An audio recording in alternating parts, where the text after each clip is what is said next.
네, 10월 21일 금요일입니다. 오늘 아침 신문은 어떤 소식을 다뤘는지 짚어보겠습니다. 이현웅 아나운서가 주요 내용 정리해왔습니다. 어서 오세요. 안녕하십니까? 네, 첫 번째 기사입니다. 네, 이재명 민주당 대표의 최측근으로 꼽히는 김용 민주연구원 부원장이 이제 체포가 됐습니다. 조금 전에 그리고 속보로 전해드렸는데요. 구속영장 청구 소식도 들려왔습니다.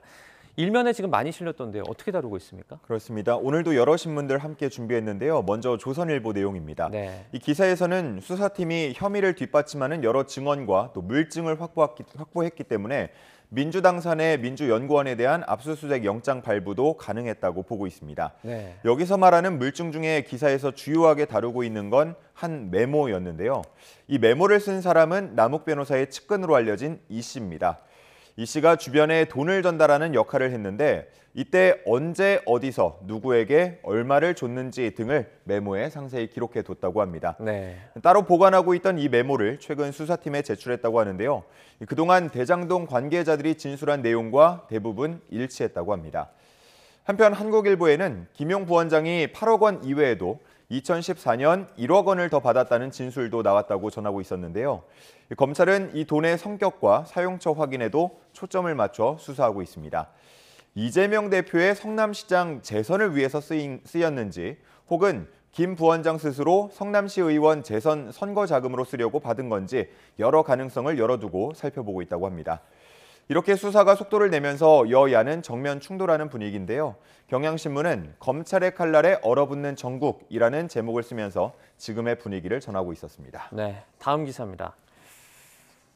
윤석열 대통령의 한남동 관저 입주가 늦어지고 있습니다. 지금 이달 안으로 입주하겠다 이렇게 밝히기도 했는데요. 어떻게 다뤘죠? 네, 그렇습니다. 기존의 예정은 6월이었습니다. 네. 그런데 생각보다 더 낡아 있었고 보안시설 같은 걸 마련하는데 시간이 더 걸린다고 했습니다. 특히나 인근 호텔 객실에서 관저 내부가 들여다보인다는 첩보가 접수되면서 네. 이를 해결하기 위해서 시간이 더 걸렸다고 하는데요.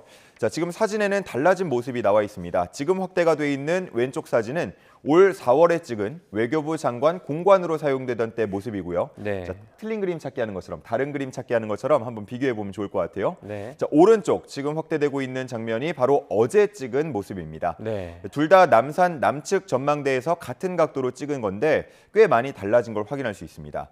일단 조경수를 심어서 관절을 둘러싼 모습이고요. 또 옥상에 보면은 새로운 구조물이 설치가 되면서 그 앞쪽 정원이 노출되는 걸 막은 모습을 확인할 수 있습니다. 이 밖에도 CCTV를 곳곳에 설치했고 또 경호 인력도 늘려서 순찰도 강화하는 모습이었습니다. 이제는 최종 점검을 마쳤다라는 얘기가 나오고 있고요. 곧 이제 입주가 예정된 상태인데요. 다음 주 안에 입주할 걸로 보입니다. 여기서 한 여권 핵심 관계자는 다음 주 중 손 없는 날인 24일이 유력히 검토되고 있다고 전하고 있었습니다. 이 한남동 관저로 입주하게 되면 출근 시간은 5분 안팎으로 단축될 것으로 전망됩니다. 네, 다음 기사 보겠습니다. 일주일 내내 먹통 사태가 지금 계속해서 전해지고 있는 카카오 대란 관련 내용인데요. 지금 카카오가 공식 사과를 하고 남궁은 대표가 사퇴를 했습니다. 지금 남아있는 건 배상보상 문제일 텐데요. 지금 관련된 좌담회가 열렸죠? 네, 그렇습니다. 한국일보 기사인데요. 어제 참여연대에서 이른바 카카오 사태에 대한 좌담회가 열렸습니다. 네. 여기서는 피해자 배상 보상 문제가 중점적으로 다뤄졌는데요.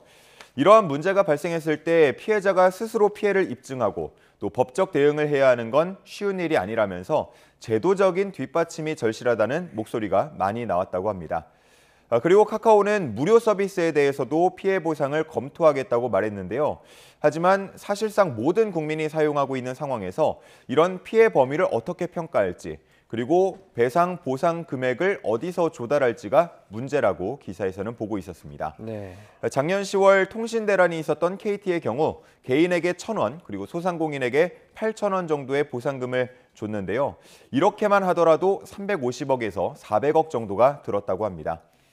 카카오는 기업 운영 중단에 대비한 보험을 들지 않은 상태라고 전해졌고 SK C&C 역시도 보험 한도가 70억에 불과하다고 하는데요.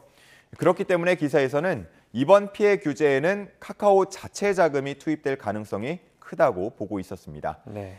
이번 사태에 책임을 두고 카카오와 SK C&C가 입장차를 보이고 있는 만큼 본격적인 보상책 마련까지는 시간이 조금 더 걸릴 것으로 보입니다. 네, 이제 뭐 무료 서비스에 대한 피해 보상까지 이게 잘 진행이 될지는 좀 의문이 드는데 지켜보도록 하겠습니다. 네. 다음 기사입니다. 다음 달 24일입니다. 그러니까 일회용품에 대한 사용 규제가 강화가 되는데요. 한 달 정도 남은 것 같습니다. 지금 그런데 편의점이나 이런 업체들에서 좀 볼멘 소리가 나오고 있죠? 네, 그렇습니다. 이 조선일보는 이번 규제 확대에 대해서 이렇게 설명을 하고 있었습니다. 네. 환경 보호를 위해서 일회용품을 줄여야 하는 것을 반대하는 사람은 없다. 다만 최근 고물가와 불황에 시달리는 자영업자들은 비상에 걸렸다. 이렇게 썼는데요. 네. 구체적인 내용을 좀 설명을 드리겠습니다. 일단 편의점이나 슈퍼마켓에서는 일회용 비닐봉투 사용이 전면 금지됩니다. 그동안에는 뭐 20원, 50원 이렇게 내면은 뭐 일종의 환경 부담금을 받고 판매를 하는 경우도 있었는데 네. 이제는 이조차도 완전히 금지가 되게 됩니다. 대신 종량제나 종이 봉투를 사야 하는데요. 점주들은 벌써부터 예상되는 소비자들의 항의 때문에 곤란하다고 합니다. 그런데 또 배달이나 고객이 직접 와서 포장해 갈 때는 일회용 비닐봉투를 써도 된다고 해서 배달업만 봐준다라는 불만도 큰 상황이라고 합니다. 네. 그리고 편의점에서 뭐 즉석 치킨이나 아니면 꼬치 같은 것도 파는 곳들 많지 않습니까? 식당 영업 허가를 받아서 판매를 하는 건데 앞으로 종이 접시나 나무 젓가락을 제공할 수 없게 된다고 합니다. 하지만 식당 영업 허가 없이 판매할 수 있는 컵라면 등에는 나무 젓가락을 그대로 써도 된다고 하는데요. 그러다 보니까 규제가 일관적이지 않다는 지적도 나오고 있습니다. 편의점 점주는 그러면 편의점에서 쇠젓가락과 다회용 용기를 제공하고 설거지까지 하란 말이냐라고 말하고 있었습니다. 이 밖에도 플라스틱 빨대보다 2배 넘게 비싼 종이 빨대를 사야 하는 부담이나 비 오는 날 백화점이나 대형마트 등 입구에 마련된 우산 비닐까지 금지가 되면서 안전 문제에 대한 지적도 함께 나오고 있었습니다. 이런 지적에도 환경부 측은 코로나 때문에 적용을 미뤄왔던 만큼 시행착오가 있더라도 예정대로 시행하는 게 맞다는 입장을 밝혔습니다. 네, 다음 기사 보겠습니다. 어제입니다. 이제 국회 보건복지위원회 국감에서 마스크 의무 해제 관련된 얘기도 나왔었는데요. 그러니까 이게 실내에서 일괄 적용 부분에서 문제 제기가 된 거죠? 네, 맞습니다. 조규홍 보건복지부 장관의 대답에서 그러한 얘기가 나왔는데요. 네. 중앙일보 기사 함께 보면서 말씀을 드리겠습니다. 실내 일괄 적용에 대해서 문제 제기를 한 건 국민의힘 김미애 의원이었습니다. OECD 국가 중 실내 모든 시설에 마스크 착용을 의무화한 곳은 없다면서 특히나 영유아의 언어 발달 그리고 사회성 발달에 대한 우려가 크다고 했습니다. 그러니 행정 편의만 생각하지 말고 선별적으로 착용 의무를 달리하자라는 얘기였는데요. 이에 대해서 조 장관도 해외에서는 의료기관, 대중교통 등으로 장소를 구분해서 의무화하는 사례가 있다면서 우리도 적극적으로 검토하겠다고 답했습니다.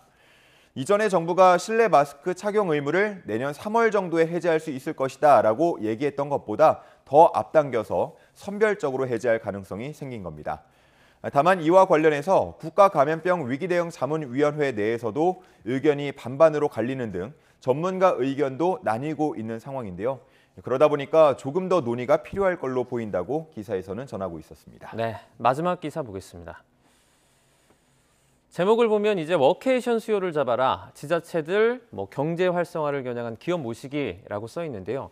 이제 워케이션이라는 단어는 이제 워크와 베케이션, 그러니까 일과 휴가를 합친 말이죠. 네, 그렇습니다. 말 그대로 산 좋고 물 좋은 곳에서 쉬면서 또 비대면으로 일을 하는 방식이 바로 워케이션이라고 할 수 있겠는데요. 네. 코로나19 이후 기업들 사이에서 빠르게 번지고 있는 문화입니다. 그러다 보니까 각 지자체들은 이런 워케이션 수요를 잡아서 지역 경제 활성화도 이끌고 나아가 기업 유치까지 하겠다는 계획을 세우고 있습니다. 하나씩 보면요. 강원도는 최근 7개사와 워케이션 업무 협약을 맺었다고 밝혔는데요. 워케이션에 걸맞는 숙박시설이나 공유 사무실, 또 관광 안내 등 맞춤형 프로그램을 지원할 예정이라고 합니다. 부산시는 최근 부산역과 인접한 한 호텔에 워케이션 거점 센터를 만들기로 결정했고요. 그러면서 부산의 특색 있고 인기 있는 카페 등과 협약을 맺어서 관련 프로그램을 운영할 계획이라고 합니다. 제주도는 이미 지난달 서귀포시에 워케이션 오피스 운영을 시작했는데요. 네. 관련 프로그램도 진행 중인데 중소기업 재직자들이 함께 참여하고 있다고 합니다. 또 충남도도 이 힐링과 체험에 초점을 맞춘 워케이션 프로그램을 개발 중이라고 하는데요. 이런 광역뿐만 아니고 기초 지자체에서도 워케이션 수요를 잡기 위한 움직임이 빨라지고 있다고 기사에서 전하고 있었습니다. 네, 이제 뭐 워크와 베케이션 의미만 보면 조금 이렇게 반대되는 그런 느낌인데 이렇게 합쳐지기도 하는 것 같습니다. 저희 같은 직업은 못 가서 아쉽습니다. 네, 아쉽네요. 네, 굿모닝 브리핑 여기까지 듣겠습니다. 이현웅 아나운서였습니다. 고맙습니다. 고맙습니다.